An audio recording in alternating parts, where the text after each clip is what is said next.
యాదాద్రి భువనగిరి జిల్లా తుర్కపల్లిలో ఉద్రిక్తత. టీఆర్ఎస్ మండల అధ్యక్షుడి ఎంపికల సందర్భంగా తలెత్తిన ఘర్షణ. నరేందర్ రెడ్డిని అధ్యక్షుడిగా ఎంపిక చేయడంపై పడాల శ్రీనివాస్ వర్గీయుల ఆందోళన.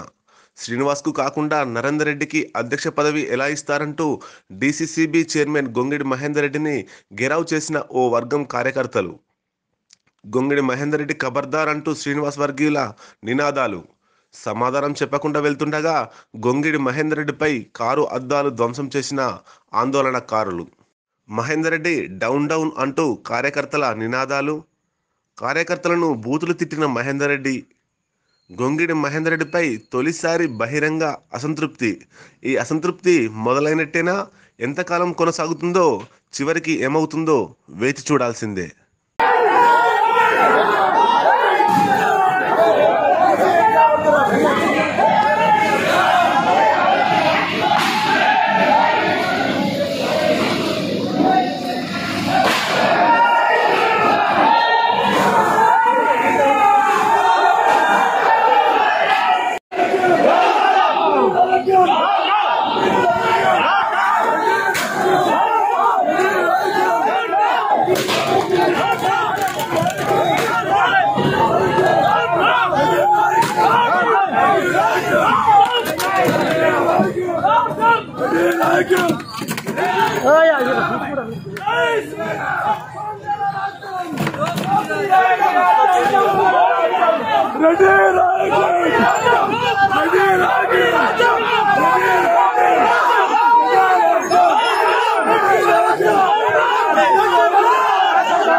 మరిన్ని వార్తల అప్డేట్ కోసం జనం టీవీ తెలుగుని సబ్స్క్రైబ్ చేసి లైక్, షేర్ మరియు కామెంట్ చేయండి.